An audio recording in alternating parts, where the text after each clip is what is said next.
para eu poder, primeiramente, boa noite para todos, né? Professor, aquele vídeo é bom, hein? Mas se quiser, pode mudar também, professor. Tem como tirar, tipo assim, para as pessoas entrar automaticamente, se quiser. Tá. Não, tranquilo, vamos deixar autorizando mesmo por aqui, né? Ou eu ou você, Ok. tá? Uhum. É o Professor, seguinte, eu quero falar com vocês sobre os nossos exercícios. Eu dei uma olhada lá e até o momento eu vi só o do Solomão. Mas eu vi que vocês tentaram responder. Eu vi o nome de vocês como se tivesse respondido, certo? Só que eu quero ver com vocês uma outra forma de vocês me enviarem esses exercícios. Até o Aelson entrou em contato comigo hoje. Não sei se ele conseguiu fazer. Fiz o primeiro aqui, mas não fiz o segundo, não. professor, Beleza. eu quero uma explicação sua, porque eu cometi um erro lá naquele exercício, Ah, da seguinte forma, deixa eu te explicar. Eram 2 exercícios, 2 questões. certo, Eu fiz a primeira, digitei e enviei. Quando eu enviei, fechou certo, tudo, não mexe mais. certo. Aí eu fiquei sem mexer no segundo. Aí você não fez o segundo, né? Não, ué. Não, Então, mas aí eu aprendi, né? Agora eu tenho que digitar tudo para depois eu enviar. Aham. Não, eu recebi lá um texto seu, acho que é o exercício 1. Chegou lá, Exato. eu dei uma olhada. Mas só que acontece assim, ó, o que é que eu quero combinar com vocês? Vocês vão mandar para mim via e-mail os exercícios. Só que vocês vão digitar, vocês vão colar no corpo do e-mail, tá? Vocês não vão mandar anexo. Eu sei que a maioria de vocês sabe o que é que eu estou falando, né? Por exemplo, Sim. quando você vai digitar o e-mail, é chamado corpo do e-mail, é o local onde você digita a sua mensagem, certo? Então, como que a gente vai fazer? Eu vou mandar para vocês no grupo as perguntas em um formato de texto e vou mandar nominal, né? Aula 1, exercício 1, exercício 2, aula 2, exercício 1, exercício 2, e assim nós vamos trabalhando. E aí você vai lá no grupo, pega esses enunciados, transfere para o seu computador, né? Seleciona, copia e cola no seu Word, lá onde você vai escrever, você vai digitar. Terminou de responder no seu computador, você salva, para você não perder esse trabalho. Aí você seleciona lá, seleciona enunciado com resposta e tudo. Selecionou lá, você selecionou, copiou, vai lá na mensagem do e-mail e cola lá no campo lá. E colou lá, você é só clicar em enviar, beleza? Aí é o seguinte, o que é que você vai fazer? Aí você vai colocar assim, ó, no título da mensagem, você vai colocar 4º período, Evangelhos e Atos. Aí na frente você vai colocar 4º período, Evangelhos e Atos. Aí na frente você coloca aula 1, que aí eu já sei que são as respostas da aula 1. O próximo e-mail, você repete, 4º período, Evangelhos e Atos, aula 2. E assim você vai fazendo no assunto lá do e-mail, no assunto da mensagem, que aí o seu nome já vem no próprio e-mail, né? Então não precisa pôr seu nome. Põe só... Professor, Ah, uai, eu posso fazer, então é a mesma coisa de eu fazer no Word aqui e colar lá no e-mail lá, ué. você... Não, exatamente, você faz no Word, né? E cola lá no campo do e-mail, no corpo do e-mail. Simples assim. Entendeu? Se vocês quiserem ver, eu posso até tentar compartilhar minha tela. Vocês estão vendo aí a tela? Sim, Tá, sim. vocês estão vendo a tela, né? Então, olha só, eu vou abrir aqui o e-mail para vocês dar uma olhada. Como é que vai ser? Aí, Elcio, fica ligado aí, Elcio, para você ver. Ó, eu vou abrir aqui o e-mail, né? Deixa só eu organizar aqui. Vou abrir aqui o e-mail, aqui ó, Gmail. Tá abrindo o e-mail, certo?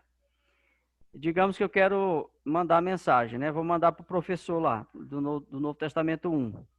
Então você vem aqui, ó, nesse maisinho aqui, né? Que é para escrever a mensagem. Ele vai abrir uma telinha aqui do lado. Deixa ele abrir aqui, um minutinho. Aqui, ó. Tá vendo essa telinha aqui que ele abriu? Aqui é chamado corpo do e-mail, ó. Aqui você vai colocar para quem você está mandando, né? No caso, você vai digitar aqui, ó, o meu endereço, né? Professor Carlos, tá? Eu vou mandar esse endereço para vocês. Vou mandar no grupo, né? Eu já mandei, mas eu mando de novo. gmail.com. Aqui, ó.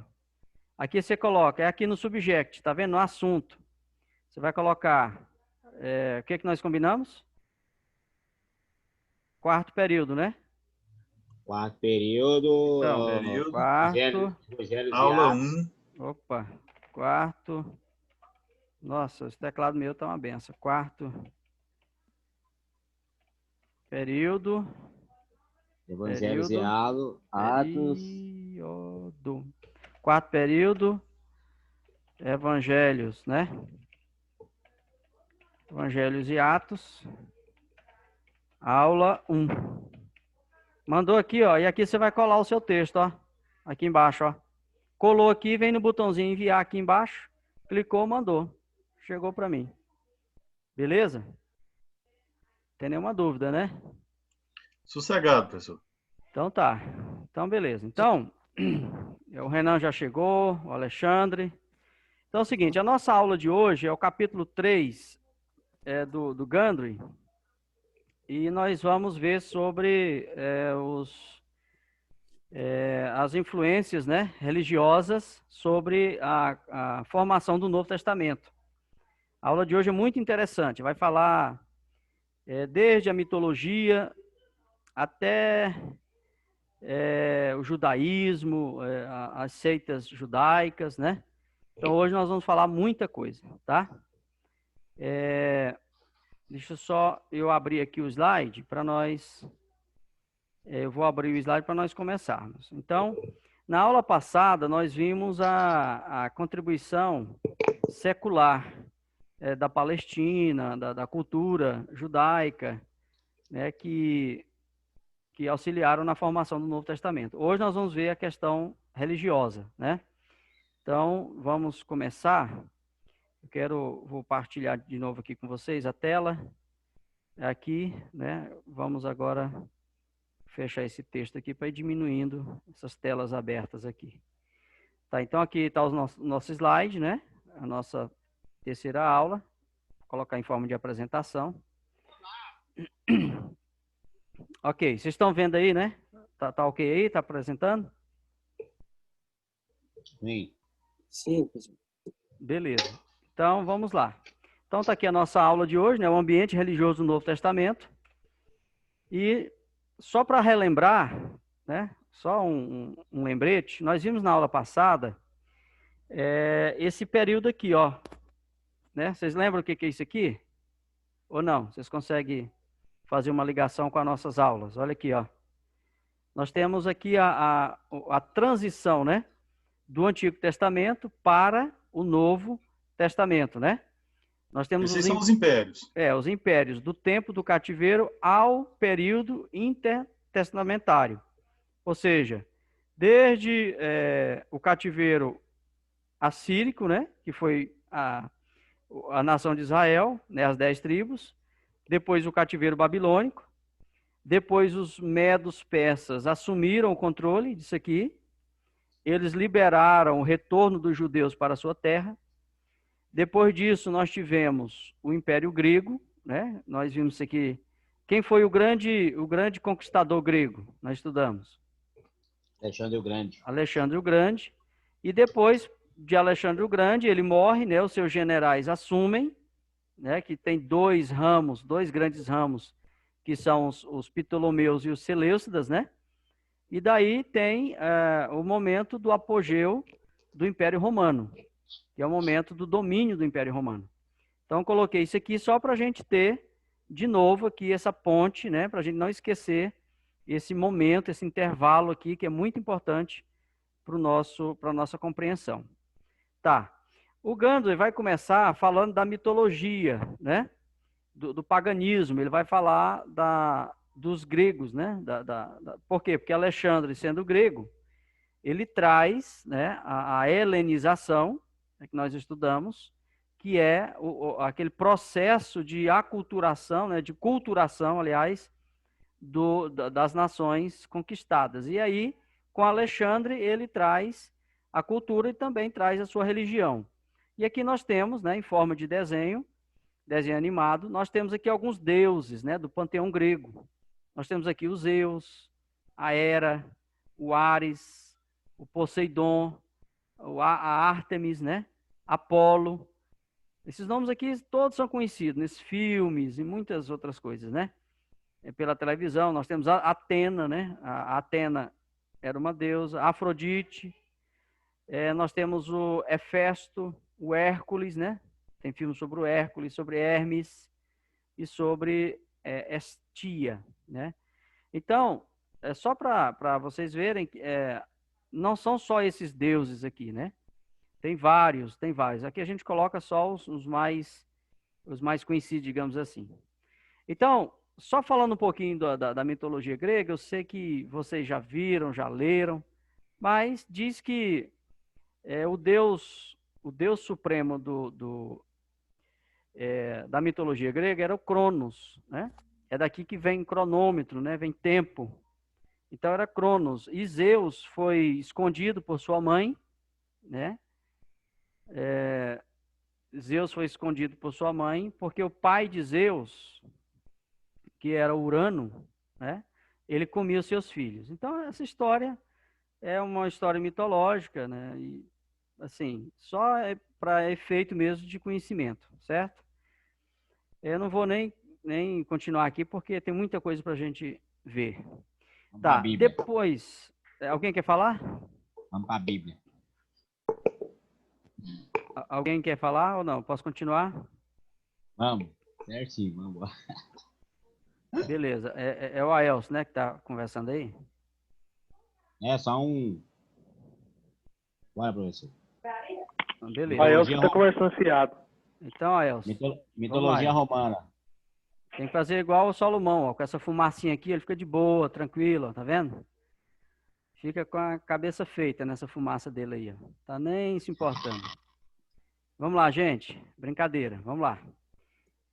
Então, depois da mitologia grega, nós temos qual? A mitologia romana. Né? O que os romanos fizeram? Os romanos fizeram uma transposição da mitologia grega para a romana. O que eles fizeram? Eles mudaram os nomes, né? Mudaram os nomes, deixaram os personagens, mas mudaram os nomes, né? Nós vamos ver isso aqui, o que eles fizeram. Por exemplo, a religião oficial de Roma adotou grande parte do panteão e da mitologia grega. As divindades romanas vieram a ser identificadas com os deuses gregos, né? Júpiter com Zeus, né? Vênus com Afrodite e assim por diante, né? Os romanos também adicionaram certas características, como a de um sacerdócio, sobre o qual o próprio imperador atuava como Pontifex Maximus, ou seja, o sumo sacerdote. As características perfeitamente humanas de tais deuses destruíram a fé de muitas pessoas no panteão grego-romano. Quanto às outras pessoas, entretanto, tal fé persistiu por todo o período do Novo Testamento. Ou seja, a mesma coisa que aconteceu com os deuses gregos, que muitas pessoas perderam a fé, né, digamos assim, nos deuses gregos, aconteceu também nos deuses romanos, só que nem todo mundo perdeu a fé nos deuses romanos, né? Muitos continuaram, mesmo depois, lá no Novo Testamento, a gente encontra pessoas servindo os deuses romanos. E como no slide anterior nós falamos da questão do sumo sacerdote criado no panteão romano, o imperador assumia esse papel de intermediador, né, entre deuses e os homens, né? O imperador então fazia esse intermédio, né? Ele intermediava entre deuses e os homens, né? Então, o que o imperador fez? Seguindo a prática desde há muito firmada de atribuir atributos divinos aos governantes, o Senado romano lançou a ideia do culto ao imperador, ao deificar após a morte a Augusto e a subsequentes imperadores que porventura tivessem servido bem como tais. Elementos leais e entusiastas das províncias orientais algumas vezes antecipavam essa deificação pós-morte, ou seja, eles deificavam a pessoa ainda viva, né? Quando vocês estiverem estudando o Apocalipse,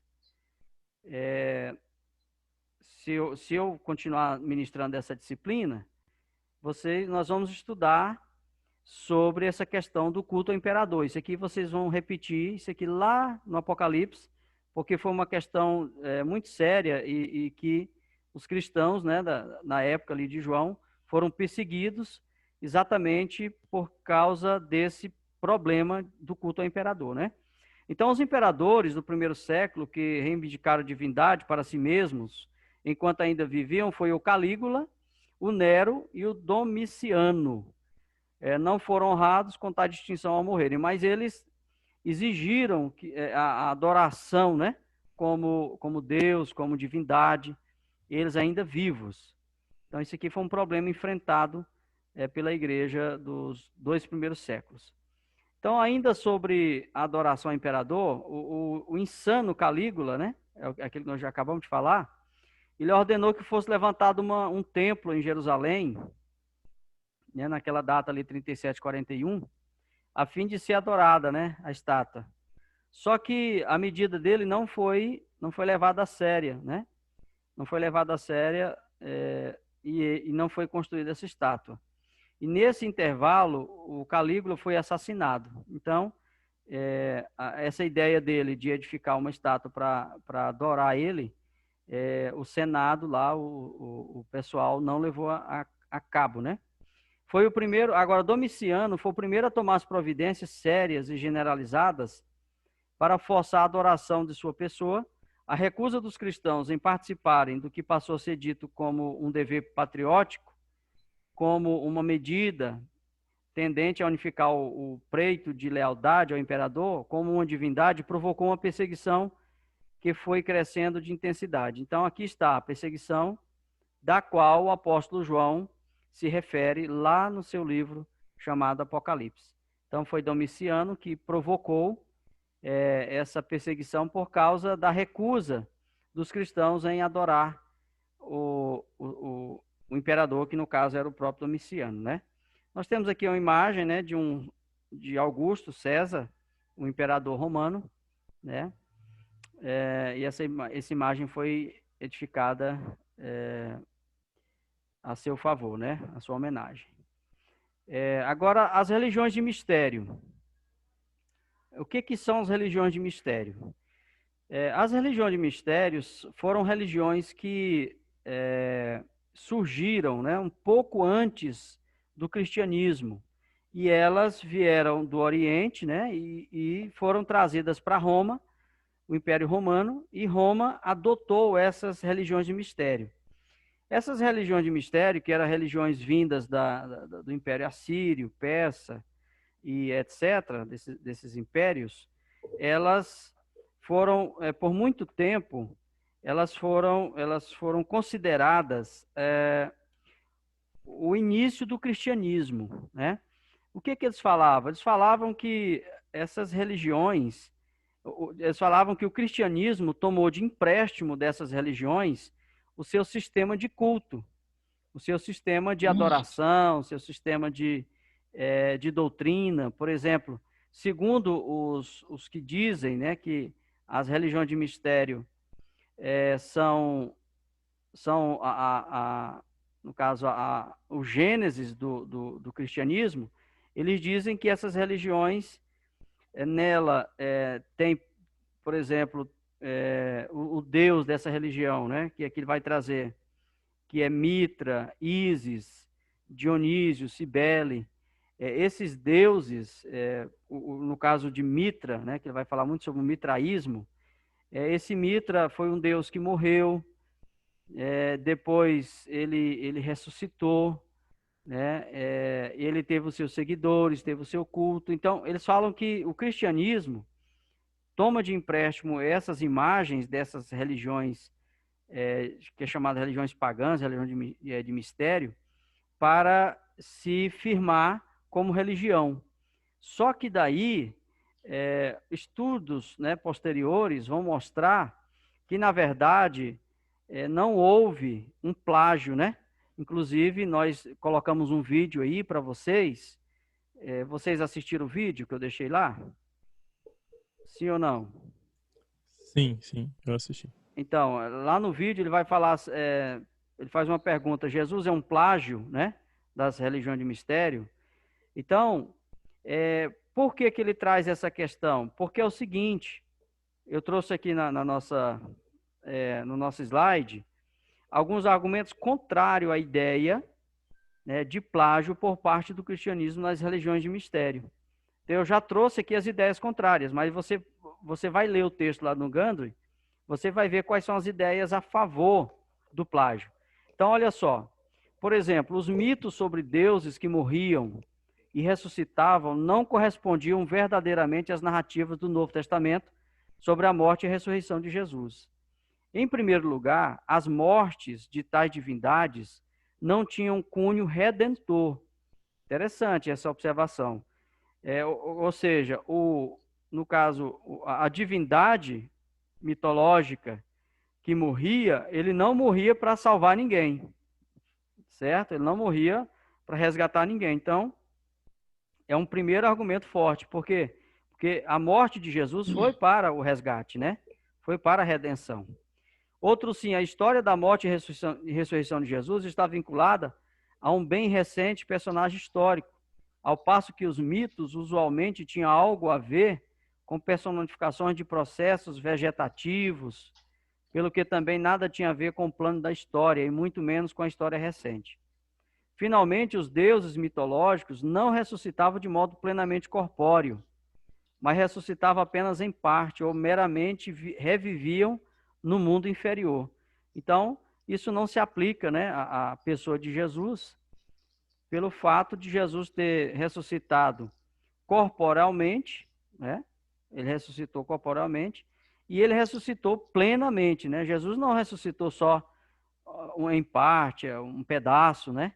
Ou de forma vegetativa. Não, então Jesus ele ressuscita de forma corpórea. É por isso que os evangelistas, eles são bem claros, principalmente João, em dizer que Jesus ressuscitou em corpo, né? Em que Jesus ressuscitou em corpo, em que ele foi crucificado, morreu, né, foi sepultado e ressuscitou. E que os Professor, anticristos... Oi? aqui é o Leandro. Uma pergunta. Ah, O nascimento de Jesus, a encarnação e a ressurreição, foi um milagre? eu creio que sim. Eu creio que sim. É só isso mesmo a minha pergunta. Eu creio que sim, porque Jesus ele nasce, né? Ele não nasce da concepção humana, né? A morte, a ressurreição de Jesus também é outro milagre, porque Deus o ressuscitou, né? Ao terceiro dia. Então, todo o nascimento, o ministério, a crucificação, a morte e a ressurreição de Jesus, tudo faz parte desse mistério, né? Desse milagre.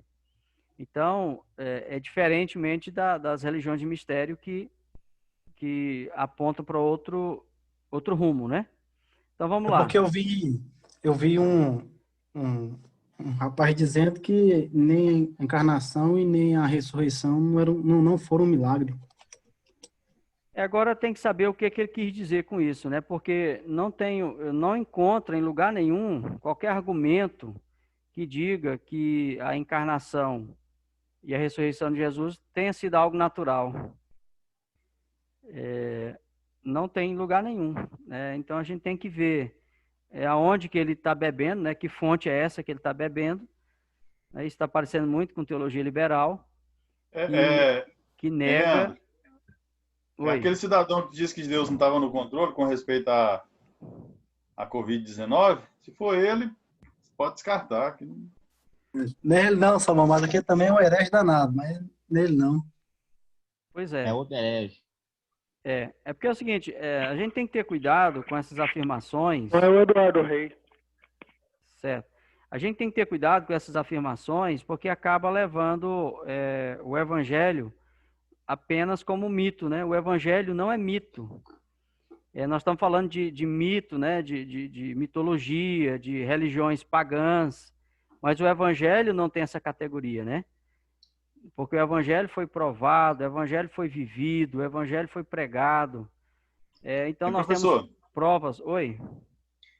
e uma outra coisa também que os mitos, as divindades mitológicas não aconteciam com elas, que quando Jesus ressuscita, ele é visto primeiro pelas mulheres, depois pelos discípulos, ele é tocado, Aham. alguém toca o corpo dele Ele se e alimenta. depois ele se alimenta, depois Aham. na sua ascensão ele é visto por mais de 500 pessoas juntas.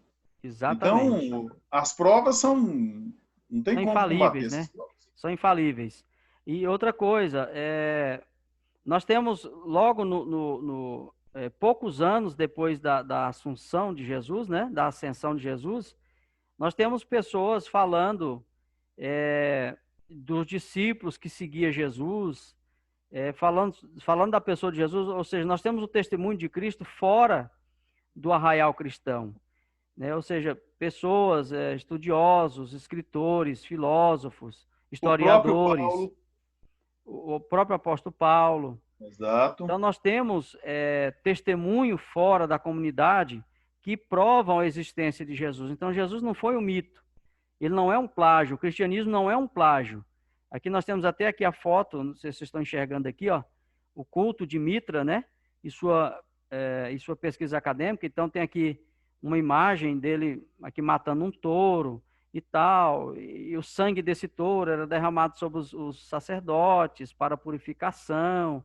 Então tem todo um ritual que era observado em Roma, e essa religião aqui, ó, não era a religião oficial de Roma, era uma religião, por isso que o nome chamava religião de mistério, era uma religião do subúrbio, né, escondida, era secreta, é como se fosse a maçonaria hoje, né, uma religião secreta que as pessoas não participam, não sabem o que acontece. Então, o mitraísmo, que é uma das religiões de mistério, ela está nessa categoria.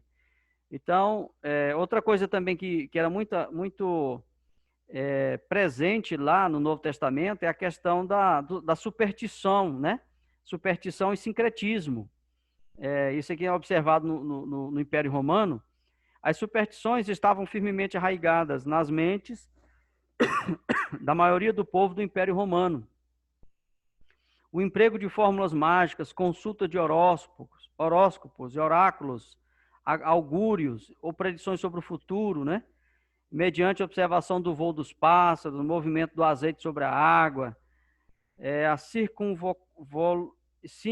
circunvoluções do fígado, o uso de exorcistas, né? Para expulsar demônios. Então, tudo isso aqui eram práticas observadas na vida diária dos romanos. Então, o cristianismo chega nesse meio aqui, ó. Tudo que nós estamos vendo, todas essas instituições aqui que a gente está observando, são instituições que estavam presentes no momento da formação do Novo Testamento. Os judeus eram numerados entre os exorcistas mais avidamente procurados, porque julgava que só ele sabia pronunciar o nome de Deus corretamente, né? Então ele dizia que essa pronúncia correta do nome de Deus, ela ajudava na expulsão de demônio, na cura e encantamentos, uma série de coisas. Então isso aqui tudo faz parte das superstições e do sincretismo, né? Então usar o nome de Deus corretamente e tal. As prateleiras para ídolos existentes nas residências eram entulhadas de imagens de aves, cães, crocodilos, besouros e outras criaturas, né? Então, olha só, o sincretismo hoje também está presente, né? Se você for aí para esse evangelho hoje, é um evangelho que a gente tem aí hoje, um sub-evangelho, né? Estamos cheios de sincretismo, né? de superstições, começando com, assim, me desculpa se tem alguém aqui no nosso meio, mas começando por aqueles que vão aos montes, Epa! vai subindo aos montes, depois tem aqueles que começam a juntar relíquias, né? Alguma coisa assim que tem poder, que tem um Rosa certo... ungida, sal grosso, Isso, cajado de Moisés. essas parafernálias, sabe? O monte é lugar de revelação, ué. Não, tudo bem, mas essas superstições, elas acabam nascendo desse movimento, esse sincretismo, né? Vai juntando coisas. Aí, por exemplo, na hora do culto, né? No culto público, aí a pessoa começa o aviãozinho, aí começa a pular para trás, começa a cambalhota, né? Começa a rodopiar as baianas, né? No culto afro-brasileiro. Então, assim, essas superstições e sincretismos, isso demonstra uma falta de uma teologia sadia, né? Para corrigir os erros da igreja, né? É por isso, tem até um vídeo lá para que serve a teologia, eu vou compartilhar com vocês depois da aula, que o professor ele vai trazer essa questão da teologia a serviço da igreja. Então, por uma falta de ensinamento, é que acabam inserindo nesse sub-evangelho essas superstições, esses sincretismos, né? E aí, se você falar contra, você é contra o Espírito, você não tem Deus, você está desviado, e uma série de coisas, né? Então, Professor, oi. a sua opinião, o senhor é contra aqueles que fazem aviãozinho demais na igreja, pula alto demais? Qual que é a sua posição sobre isso? É o seguinte, o culto é um momento, né, de adoração, de elevo espiritual, de edificação, de aprendizado, né? A gente vai ver daqui a pouco sobre as sinagogas, né, que eram instituições judaicas que contribuíram para a formação do Novo Testamento, e são das sinagogas que vem a ideia de igreja, né, de templo.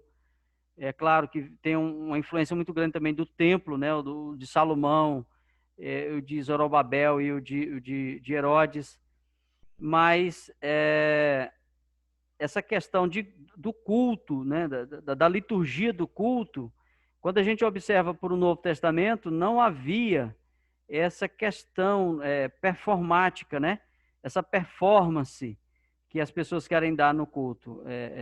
Não havia isso, né? O Espírito Santo agia, né? Havia profecia, havia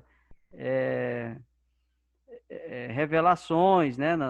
Estou falando aqui dentro dos dons do Espírito Santo, mas eram coisas assim que não tinha esse exagero, né? Não tinha essa performance como a gente percebe hoje. Então a gente percebe que essa performance ela é mais por uma ignorância do que por uma edificação, por algo que a pessoa recebeu e que realmente foi Concordo, viu, edificado. professor? Concordo plenamente com o senhor. Eu prefiro que não tenha meninices no culto. Pois é. Aí, assim, quando a gente chega, por exemplo, com uma teologia, né, mais palatável, né, com uma liturgia, né, aplicável, aí as pessoas acham que a gente está muito formal, muito formalístico, né, muito fora do espírito, mas a gente não pode confundir espírito com bagunça, né? Na verdade, o Espírito de Deus pairava sobre as águas, né? Fala que pairava sobre as águas, mas ele pairou para trazer ordem, né?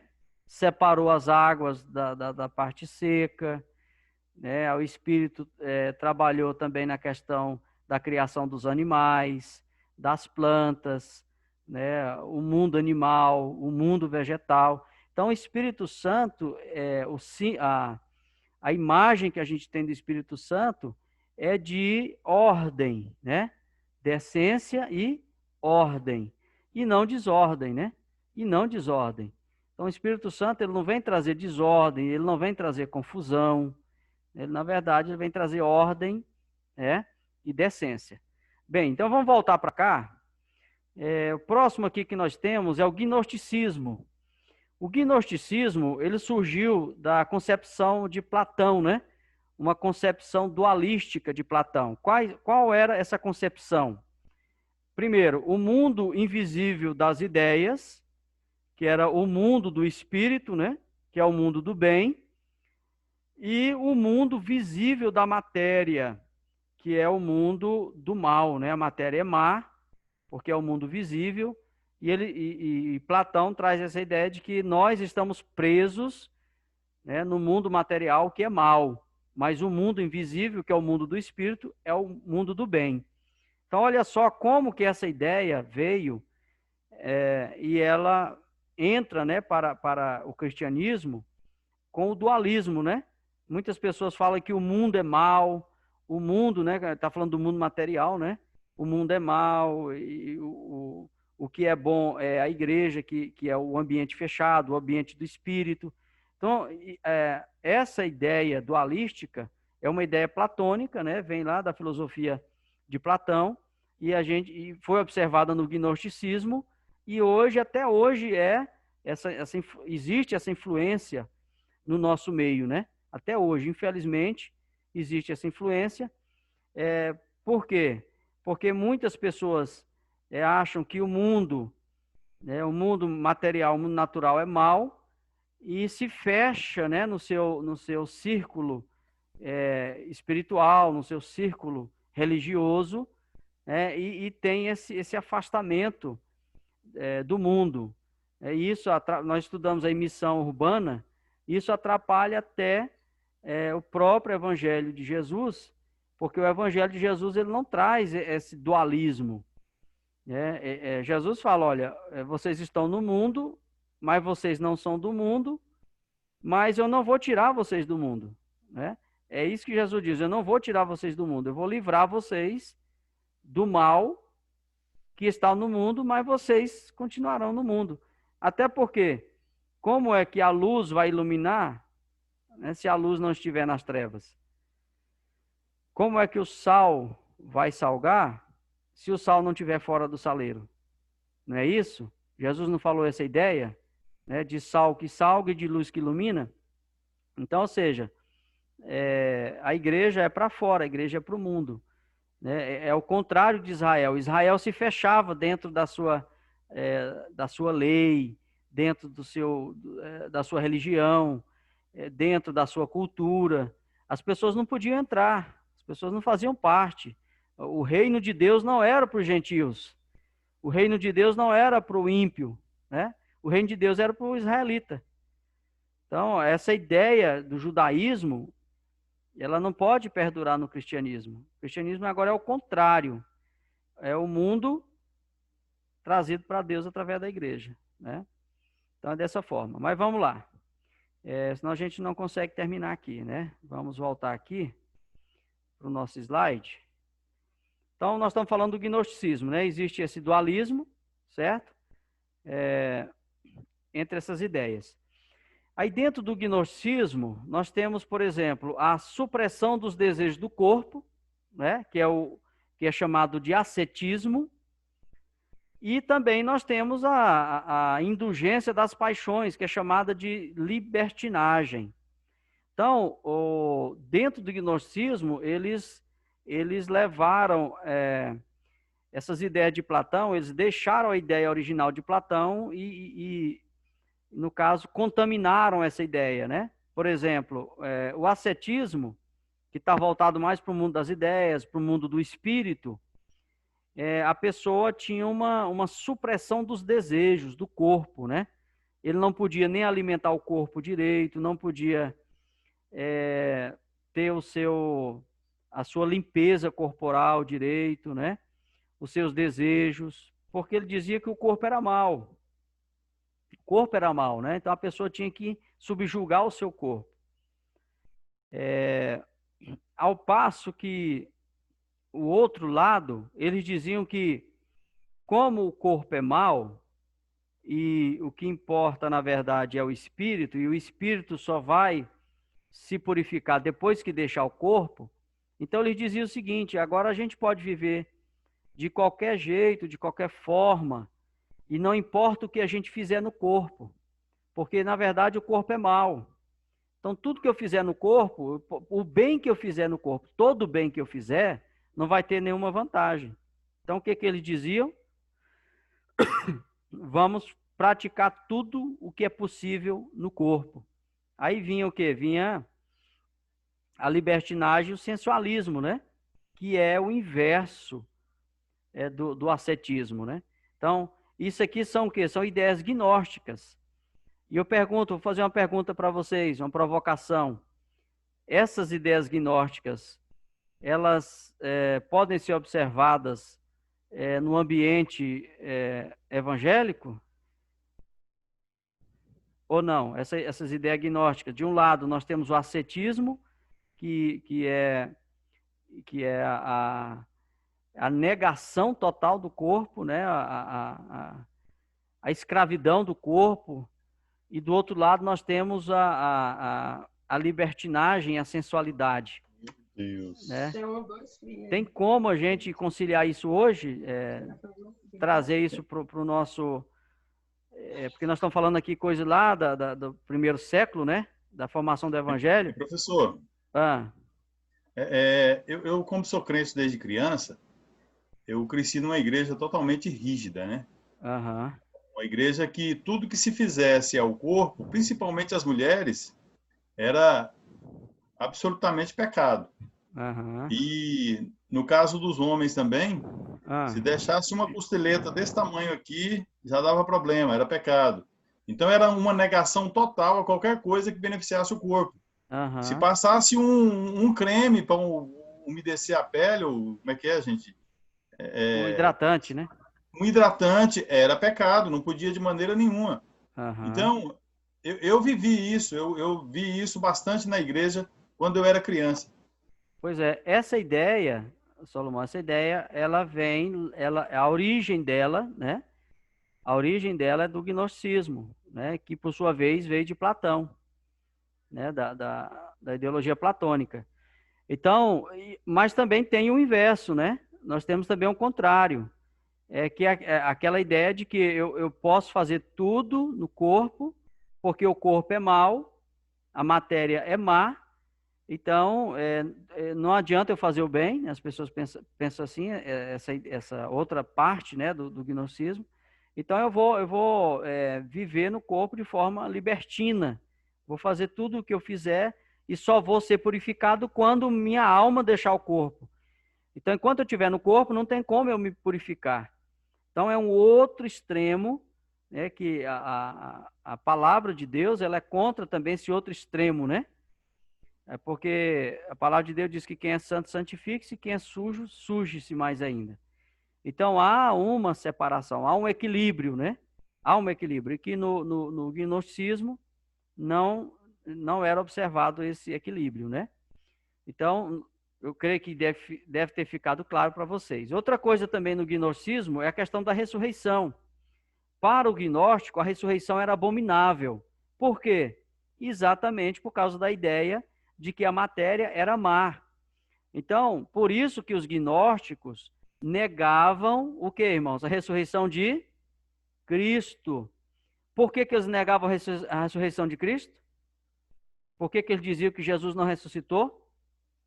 Está aqui, ó. Porque a matéria era... Vocês estão comigo? Má. Porque a matéria era má. Agora, a imortalidade do espírito, isso era desejável, né? Para eles. Porque através da imortalidade do espírito e do conhecimento de doutrinas secretas ou senhas, né, a alma deles poderia chegar no céu, né, através de um voo, né, que é o voo da imortalidade. Certo? Agora, sobre a filosofia. Vamos passar agora um pouco para a filosofia, saindo um pouco agora do gnosticismo. Então, a filosofia, dentro da filosofia, nós temos pelo menos aqui três três vertentes que a gente percebe isso aqui lá na Bíblia, né? No Novo Testamento, que são o epicurismo, né? Que ela vem parecida com o gnóstico, parecida com o platonismo, pensava seus prazeres, o sumo bem da vida, que é o epicurismo, e tem o estoicismo, ensinava que a aceitação racional da própria sorte, determinada por uma razão impessoal que governaria o universo e da qual todos os homens fazem parte, é dever de todo homem. Ou seja, o estoicismo aceitava as coisas da vida como uma sorte, né? Como uma sorte. Então, se a pessoa nasceu pobre, segundo essa linha aqui dessa filosofia, era uma sorte, ele tinha que aceitar isso. Aí nós temos os cínicos, né? Os cínicos. Quem são os cínicos? Reputavam a virtude suprema como se for uma vida simples e sem convenções, né? O Gandhi vai dizer que são os antepassados dos hippies, né? Rejeitando a busca popular pelo conforto, pelas riquezas e pelo prestígio social. Só uma observação. Eu estava assistindo no Domingo Espetacular, agora, né? Esse final de semana, e já tem uns 2 finais de semana, o Domingo Espetacular está trazendo reportagens de pessoas que estão abandonando tudo por uma vida simples. Vocês chegaram a ver isso? Ou não? Vocês não assistiram isso? Eu assisti. Não assisti. Assistiu? Eu vi. Pessoas que eram engenheiras, que eram médicas, que eram advogados. A pessoa larga tudo, vai morar numa casinha lá dentro da roça e tem só o que comer mesmo. Não tem mais nada, não tem bens materiais, não tem nada. Aí eu, olhando aqui sobre essa questão, lembrei aqui dos cínicos, né?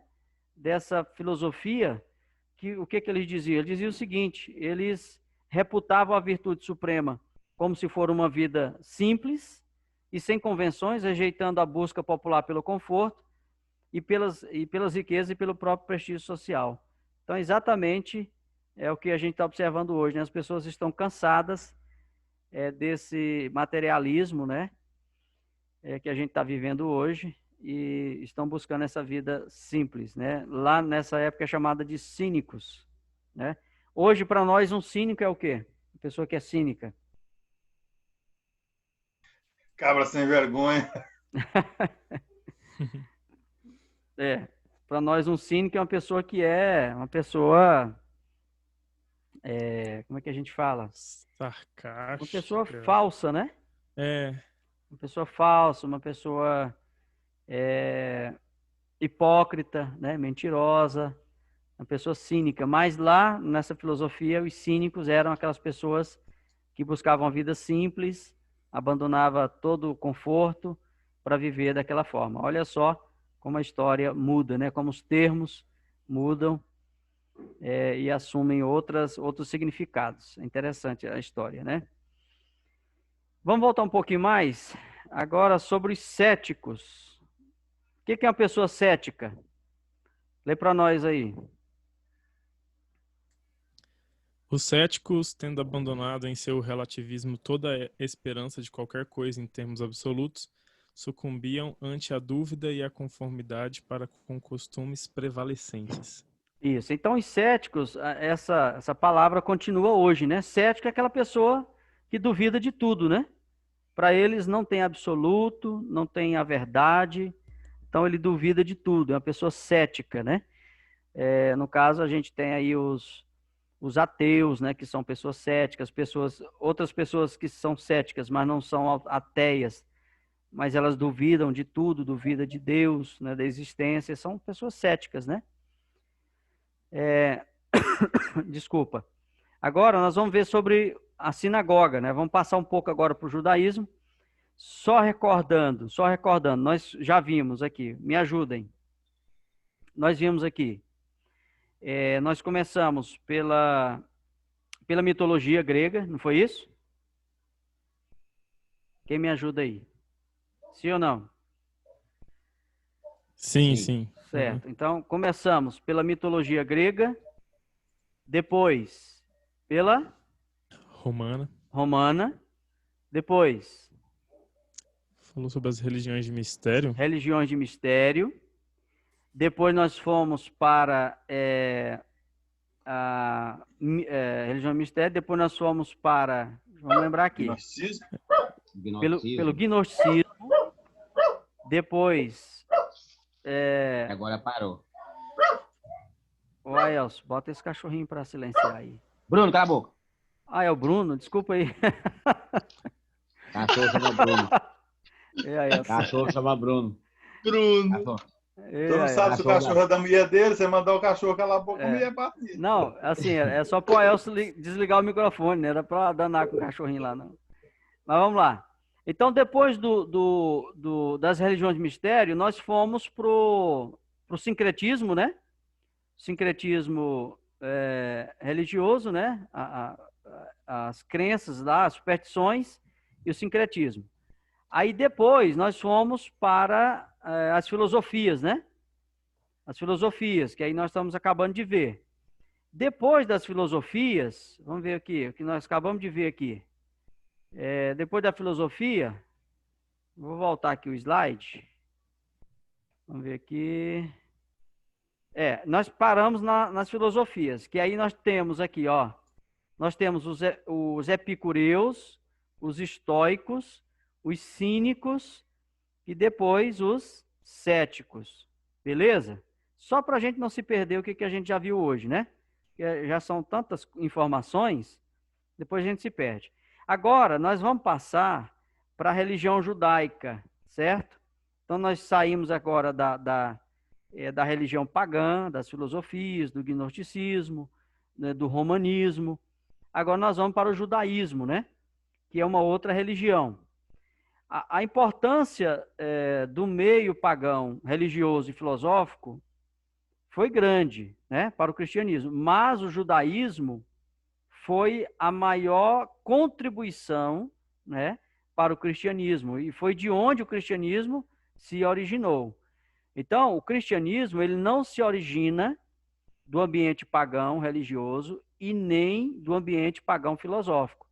O cristianismo se origina do ambiente judaico, certo? Do ambiente judaico. Agora, sobre a sinagoga, a perda temporária do templo durante o exílio deu ocasião a um crescente estudo e observância da lei, né? Estamos falando isso aqui para argumentar a respeito da sinagoga, certo? Então, vejamos. A sinagoga, ela apareceu, né? Os comentários dizem que ela apareceu na época do cativeiro babilônico, quando o templo tinha sido destruído, né? O templo de Salomão tinha sido destruído, e Nabucodonosor tinha levado os judeus, né, para a Babilônia. E lá, eles estabeleceram centros de adoração, né? Que eram chamados de sinagogas ou de assembleias. Onde quer que pudesse ser encontrados 10 judeus, né, ali formava uma sinagoga. Temos aqui a foto de uma sinagoga antiga. E, uma vez instituída como instituição, as sinagogas prosseguiram em existência até a reconstrução do templo sob a liderança de Zorobabel. E eu acrescento aqui que as sinagogas, elas persistiram até o Novo Testamento, né? Então, você observa que na época de Jesus, na época das viagens de Paulo, na época do Apocalipse, nós encontramos o quê? As sinagogas. Então, elas perduraram, né? Por muito tempo, certo? Professor, Desculpa. Oi. As sinagogas foi o ambiente onde o cristianismo começou a ser proliferado, né? Porque os apóstolos ensinavam nas sinagogas. Paulo mesmo ensinou na sinagoga. Quando eles chegavam na cidade, a primeira coisa que ele procurava era a sinagoga. Exato. Depois que houve a ruptura total, né? Exato. Então, as sinagogas, elas foram instituições importantíssimas para as missões cristãs, porque aonde os missionários, né, os cristãos perseguidos, chegavam, para onde que eles iriam, né? Ou para onde eles iam? Eles iam para as sinagogas. Por quê? Porque eles eram judeus e, naturalmente, eles procuravam uma comunidade judaica naquela cidade, naquela região onde eles iam morar, iam se refugiar, e ali, através daquela sinagoga, como o Salomão está dizendo, ele se estabelecia e começava a pregar o evangelho de Jesus na sinagoga. E dali se espalhavam, né? Apesar que os judeus perseguiam, né, como perseguiram Paulo e outros cristãos, mas eles tiveram a sinagoga como o ponto de apoio para que eles, então, a partir da sinagoga, levassem o evangelho para fora do judaísmo, né, para fora da sinagoga. Então, vocês observem que esse ponto aqui é muito importante, né, para a gente entender a participação das sinagogas na formação do Novo Testamento. Então, ele fala aqui que a sinagoga era um auditório retangular, né, como se fosse um salão hoje das nossas igrejas, onde ficava uma pessoa que era uma oradora, né, ou pregadora, ficava ali, né, o dirigente, digamos assim. Existia uma parte elevada, onde eles ficavam, hoje a gente tem os púlpitos, né? Existia uma parte elevada, onde a pessoa ficava ali para a leitura dos rolos, né, do Antigo Testamento. Tinha o dirigente, né, ou o ancião da sinagoga. Eles tinham cânticos acompanhados por instrumentos musicais, né? Hoje também a gente tem na igreja, no templo, né? E aí eles pregavam, o orador se punha de pé, ao pregar, ele se levantava. Então, exatamente essa imagem que a gente tem, né, hoje de uma congregação cristã, né, de um local ali onde se lê, onde se estuda, onde se prega, onde se canta, né, onde se presta o seu culto. Então, essa ideia vem lá da sinagoga. Aí, a outra instituição também muito importante foi o templo, né? O templo, que eu já falei, nós temos ali o templo de Salomão, temos o templo de Zorobabel e depois o templo de Herodes, né? Então, nós temos aí basicamente 3 períodos do templo. O templo que foi reformado por Herodes foi o templo de Zorobabel, porque o de Salomão já tinha sido destruído pelos babilônicos, né? Então, qual é a importância do templo para nós, né, para o cristão? A importância do templo é que o templo ele foi um centro sagrado, né, da religião judaica. E em torno do templo foi que surgiu o culto, surgiu a oferta, a questão do sacerdote.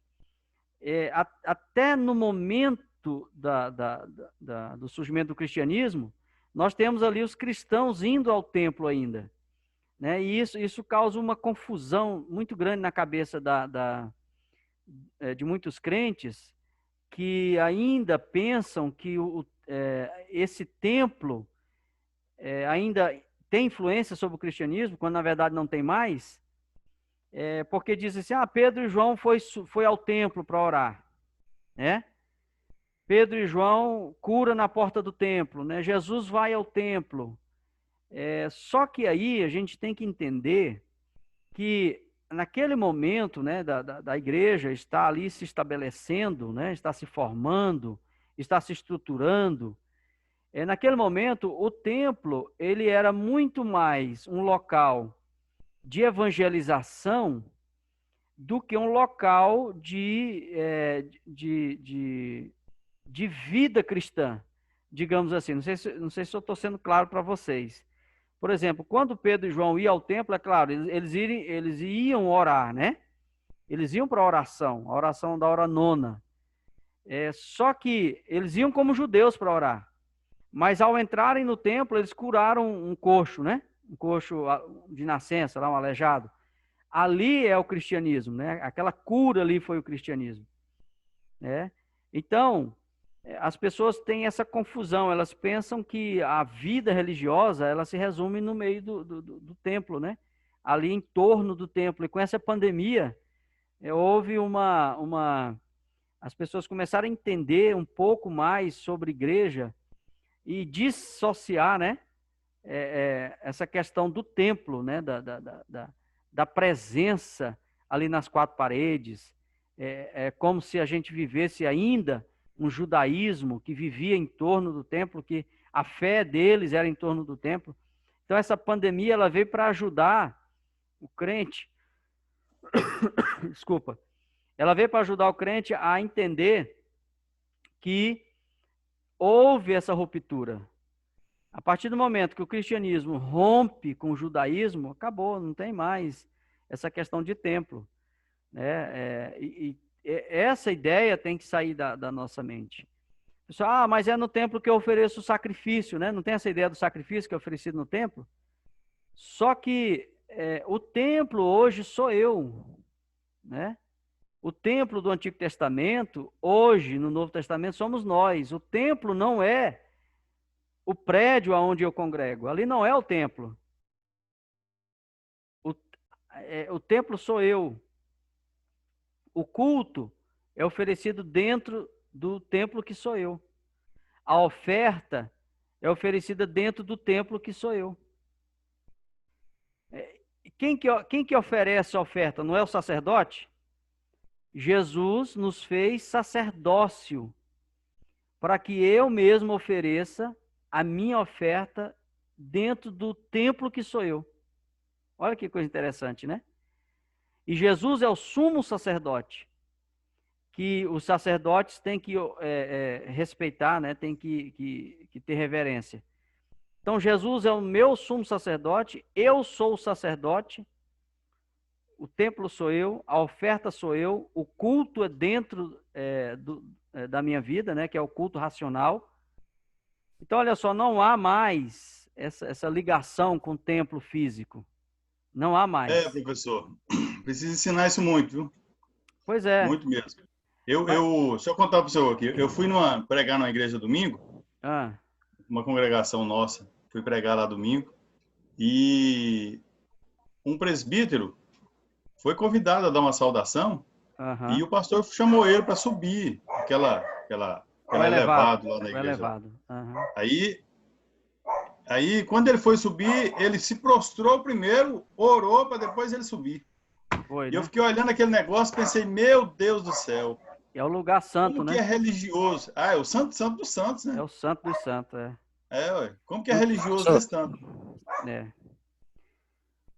Professor, uma vez também, aproveitando aí a colocação de Salomão, passei por uma situação idêntica à sua. Tava dando aula na escola bíblica, rapaz, e eu caí na besteira de dizer, rapaz, que o púlpito não é santo igual os pastores tanto colocam, tal. Rapaz do céu, quase que eu apanho, Salomão.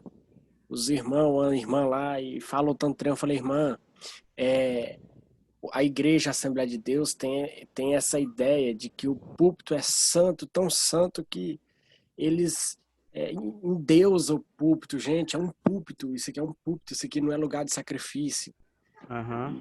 E só o santo dos santos. Eles falam, na verdade, que é o altar, né? É o altar do Senhor. Então, eu quase apanho, Salomão. Lembrei de tu falando aí. Então é o seguinte, o templo teve a sua importância, né? A gente não nega. O templo, Jesus foi ao templo, ele purifica o templo, ele chamou o templo de casa de oração. Só que aí a gente tem que entender que a velha aliança, da qual o templo fazia parte, a velha aliança, ela já se encerrou. Nós estamos agora numa nova dispensação, né? Nós somos dispensacionalistas, estamos na dispensação da graça. Você fala assim, mas qual é a importância dos prédios? Para a nossa reunião. E quando não tem jeito de reunir? Não reúne. Não reúne. Não reúne. A gente vai agora deixar de ser cristão porque não tem um prédio? Né? Nossa religião não vive em torno de um prédio.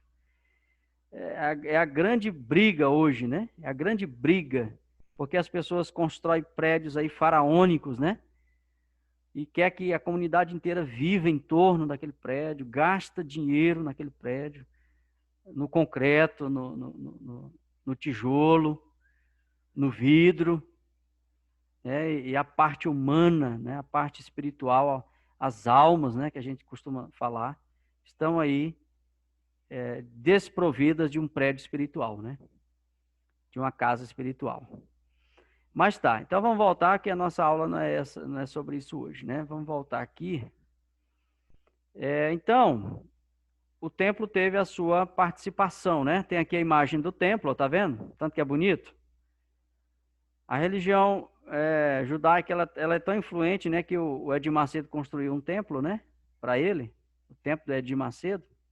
Aqui, ó, aqui é a imagem do templo, né, o templo judaico. Herodes o Grande iniciou o grandioso programa de embelezamento, mas assim que o projeto se completou, muito depois de sua morte, e o templo foi novamente destruído. Então Herodes reformou, mas o templo foi destruído no ano 70. Outra coisa interessante também, pessoal, que a gente tem como instituição que ajuda aqui no Novo Testamento é o calendário judaico, né? Que são as festas, né, judaicas, né? Qual foi a festa assim muito citada no início da igreja? Qual foi a festa judaica? Pentecostes. Pentecostes, exatamente, né? Então, o Pentecostes, que é uma festa judaica chamada de Semanas, né? É a festa das semanas. Ela, então, foi um evento, né, muito importante, porque aconteceu o cumprimento de uma profecia, exatamente na festa de Pentecostes, que ali muitos dizem que foi o início, né? O início da igreja, no derramamento do Espírito Santo, que foi no dia de Pentecostes, né? Outra coisa também, outra instituição que ajudou no Novo Testamento é o Antigo Testamento, né?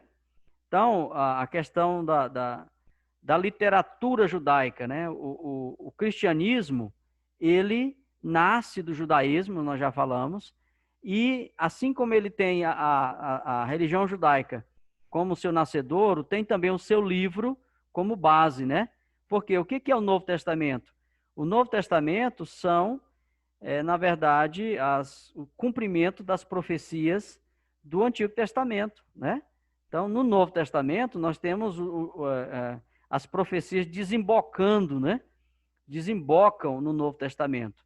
Né? Vem o Messias, que é tão esperado, né? A esperança messiânica dos judeus, vem o nascimento da igreja, vem o sacrifício de Cristo e tal. Então, no Novo Testamento, nós temos a participação da literatura judaica, né? Que é o Antigo Testamento. Além disso, nós temos também os apócrifos, né? Os pseudo-epígrafos, né? Os apocalípticos, né? Nós temos também que vem da literatura judaica, né? Nós temos os papiros do Mar Morto, né? Que reforçam a veracidade do Antigo Testamento. Esses papiros que foram encontrados, né? Que temos as cavernas de Qumran, por exemplo. Esse material foi encontrado lá relativamente em pouco tempo. Eles vêm confirmar a veracidade do Antigo Testamento. Nós temos o Talmud, né? O que é o Talmud? O Talmud eram registros, né? Registros feitos pelos rabinos, onde eles escreviam a lei oral, né?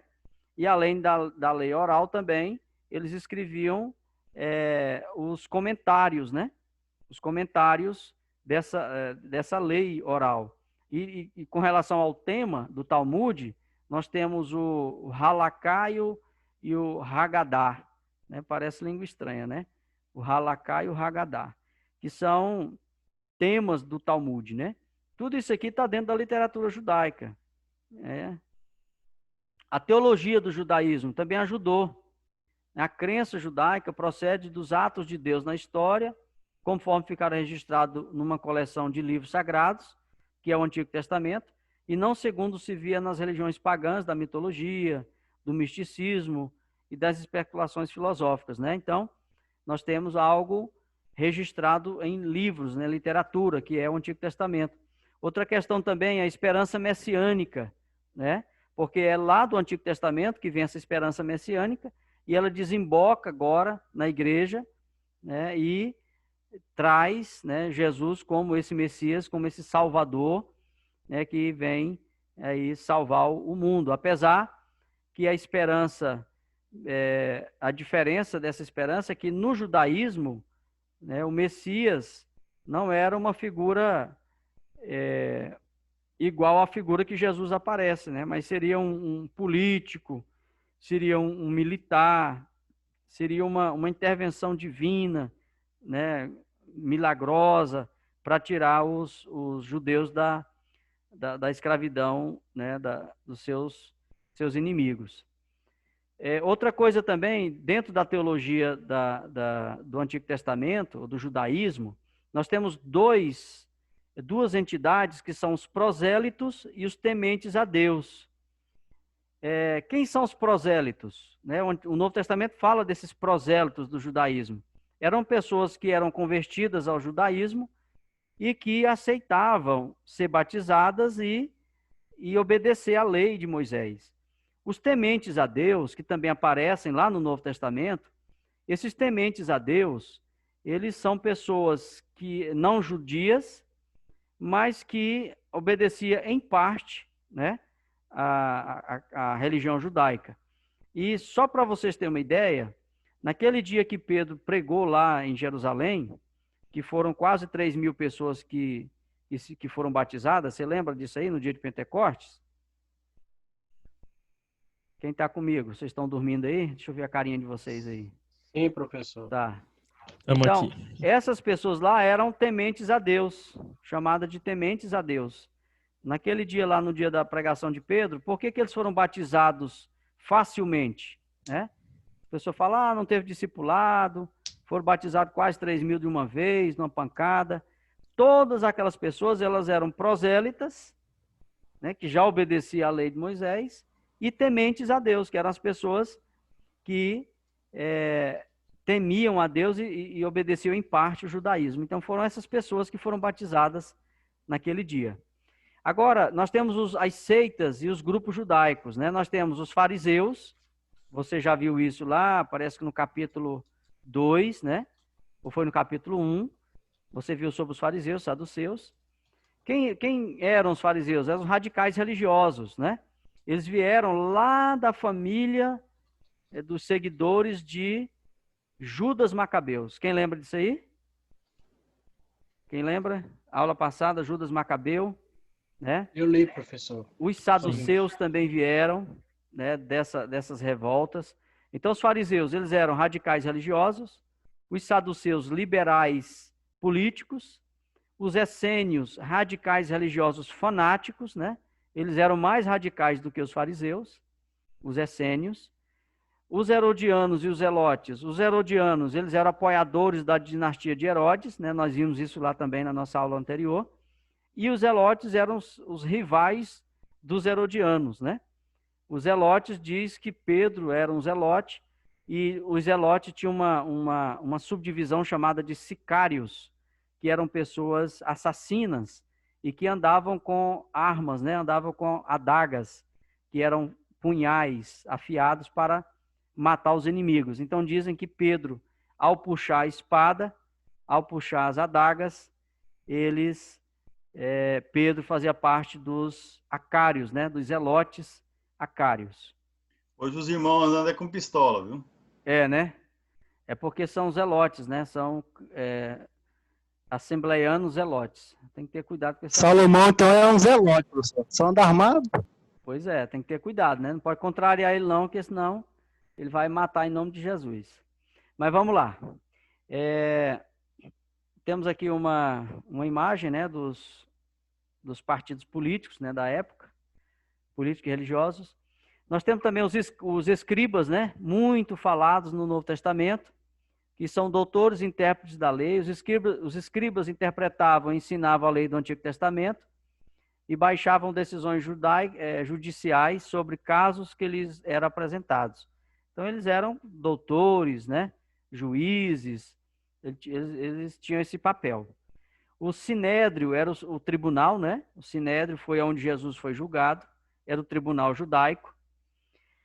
O povo da terra, quem são esses povos? Quem é esse povo que é dito lá? São pessoas leigas, né? Pessoas que não eram de partido nenhum e nem se interessavam pela lei judaica. Então, eles eram chamados de o povo da terra. E também tinha a diáspora. Quem fazia parte da diáspora eram os judeus de fora da Palestina, né? Era aqueles judeus que foram, por exemplo, lá na festa de Pentecostes, eles foram lá para adoração, né? Em Jerusalém, então eles eram judeus da diáspora. E liberais radicais, né? Eles eram chamados de liberais e radicais. Liberais eram judeus helênicos, né, que viviam fora da Palestina, e radicais eram aqueles judeus que viviam fora da Palestina, mas eles mantinham a sua cultura, mantinham a sua religião, né, mantinham seus rituais, então eles eram chamados de judeus radicais, né? Tá. Então aqui a gente encerra, né? Acho que já terminou aqui o slide. Deixa só eu tentar sair daqui. Vamos ver aqui. Vou sair daqui, nós encerramos o slide. Tá. Então, pessoal, é o seguinte. Chegamos até o fim, né? Já quase 1h30, né? De encontro aqui, ininterrupto. Eu não bebi uma gota d'água, minha garganta já está daquele jeito. Não tem fumacinha do Salomão aqui para mim. O negócio está pegando. Fumacinha acabou. Esgotou a água. Eu vou comprar um negocinho desse, Salomão. Isso é muito importante nesse período agora, né? Então, pessoal, nós chegamos ao final. Tudo que nós falamos aqui são instituições que cooperaram com a formação do Novo Testamento. Então, a maior delas é o judaísmo, né? A maior instituição que cooperou para a formação do Novo Testamento é o judaísmo. As outras instituições, elas influenciaram, né? Elas tiveram o seu papel, mas elas não foram determinantes como o judaísmo foi o determinante na formação do Novo Testamento. Então, eu quero que vocês releiam o texto, dá uma lidazinha no texto, vão lá, eu vou mandar as perguntas para vocês no grupo, né, em forma de texto, e vocês vão, então, responder. Eu quero que vocês façam isso desde a primeira aula, para mim. É bom que vocês façam uma releitura, né? Hoje é a terceira aula.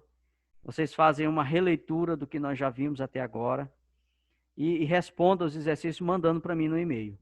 Certinho? Que aí eu vou pegar o seu exercício e vou colar lá na plataforma para ficar lá. Professor? Eu não sei por que não está aparecendo lá para mim. Alguns, né? Sim, alguém pediu. Professor, eu ainda não respondi nenhuma pergunta da plataforma. Dá tempo de responder ainda? Dá, é igual eu estou falando. Eu vou mandar para vocês no grupo as perguntas do WhatsApp, né? Vocês vão pegar essa pergunta, colar no Word, no computador de vocês, responder lá digitando, copiar e colar lá na página do e-mail, né? No corpo do e-mail e mandar para mim. Entendeu, Leandro? Entendeu, né? Você vai colar a pergunta, colar a resposta no corpo do e-mail. Aí lá no assunto da mensagem, você vai colocar assim, ó, 4º período, Evangelhos e Atos, aula 1. Aí o 2º e-mail, 4º período, Evangelho e Atos, aula 2. Ou seja, para cada aula, você vai mandar um e-mail, tá? Porque geralmente são 2 perguntas só para cada aula, tá bom? Sim, o senhor pode mandar essas informações tudo lá no grupo? Tá, no grupo eu vou mandar o enunciado, os enunciados. Mas é igual eu estou falando aqui. Uhum. Se você tiver dificuldade, você me chama lá no grupo, que aí eu te falo e mostro lá como é que é. Mas não tem dificuldade nenhuma. Eu até mostrei no começo da aula aqui como é que faz. Tá bom? Então, beleza. Professor, Mais alguém quer falar? professor, Renan. Sim, Renan. Tá ouvindo bem aí? Tá um pouquinho baixo. Você tá me ouvindo bem? Eu tô, é porque eu tô usando um fone de ouvido, melhorou? Melhorou. Ah, tá. Professor, lá na plataforma, toda vez que a gente assiste uma aula ou conclui uma atividade, tem um quadradinho lá que uma seta fica positiva. Aí, no caso, a gente mandando pro senhor o que o senhor tá pedindo, aí lá vai aparecer essa seta ou o senhor que vai comandar esse negócio lá para nós? Eu coloco lá para vocês a resposta. Então, beleza. É porque eu tô no mesmo caso do Leandro, que a última vez eu faltei na aula, né? Até falei pro senhor, a casa do meu cunhado pegou fogo, e aí eu não pude participar da aula. Certo. Aí eu entrei lá na plataforma, eu tenho acompanhado, eu tô sempre entrando. Só que eu tava meio perdido lá, nos baragudai lá, e nem respondi, né? Pois é, mas é o seguinte, lá você vai assistir os vídeos, lá tem vídeo, Eu assisti, lá tem texto, tá? Você vai abrir o texto, se você ainda não tiver. Só tem um vídeo lá que eu não consegui abrir. Eu consegui abrir o de Jesus como plágio e o outro eu não consegui, não. E não Pois é. abre. O outro você fala dentro da São mesma dois aula, né? vídeos. São 2 vídeos, né? É Isso. porque é o seguinte, esse vídeo que vai para lá é esse que você está acabando de assistir aqui, que é a nossa aula. Então, quando eu terminar aqui, esse vídeo está sendo gravado aqui agora, né? Agora mesmo, em tempo real. Quando eu fechar essa aula, o vídeo vai baixar, eu vou subir para o YouTube e colocar lá na plataforma. É por isso que você não viu ainda, porque ele não está lá ainda. Aí eu tô me referindo à aula anterior, né? Da aula que eu perdi, né? É da Eu aula não 2, conseguia- né? Isso. Aí já é para estar lá, porque eu já coloquei. Mas eu vou ver o que está acontecendo lá. Eu Tá? não consegui abrir. Não, tô tranquilo. Então, beleza. Então, gente, até mais para vocês. Uma boa semana. Espero ter cooperado aí, contribuído com vocês nessa aula de hoje. Ô, professor, e aí, como é que tá? Sua saúde melhorou? O Covid passou? Rapaz, graças a Deus, tem só aquela tossezinha. Tossinha de velho, né? Você sabe a experiência, né, Salomão? Eu tô falando com quem é experiente, né? Então, essa tossezinha mesmo, rapaz, ela ficou, o pessoal disse que ela vai perdurar ainda um bom tempo. Não sei se o tempo seco também ajuda, né? Ajuda. Não, mas tá. Graças a Deus passou, né, professor? Graças a Deus, tá tudo em paz. Hoje eu fui lá na faculdade, eu tentei trabalhar lá hoje, mas o pessoal me expulsou, disse que eu tinha que voltar. E aí, porque minha esposa e minha filha ainda estão em quarentena, né? Então, como eu tô com elas, aí ele falou, não, então espera todo mundo sair da quarentena, porque senão não vai resolver. Aí eu voltei hoje de novo, fui lá, trabalhei até as 5 da tarde, 4h30 e vim embora. E agora só segunda-feira que eu vou para lá de novo, né? Então, vamos continuar aqui, a partir de casa, né? Trabalhando daqui. Então tá, gente, muito obrigado, Até mais, Deus abençoe. Eu espero, assim, que vocês tenham compreendido, a matéria é muito boa, o assunto é muito bom, é muito extenso, muita coisa para a gente aprender. E, infelizmente, hoje faltou muita gente, né? Mas eu espero que eles consigam acompanhar e assistir essa aula, ler o material e vamos continuar para frente, vamos continuar firme, tá? Deus abençoe a todos em nome de Jesus. Até a nossa próxima aula. Com Deus, uma boa semana, bons estudos. Kaique, obrigado pelo link, tá? De boa. Pelo suporte aí que você está dando. E daqui a pouquinho eu mando as perguntas para vocês já começarem a mandar no meu e-mail. Tá bom? Ok, até mais, gente. Então, até mais. Um abraço. Isso aí.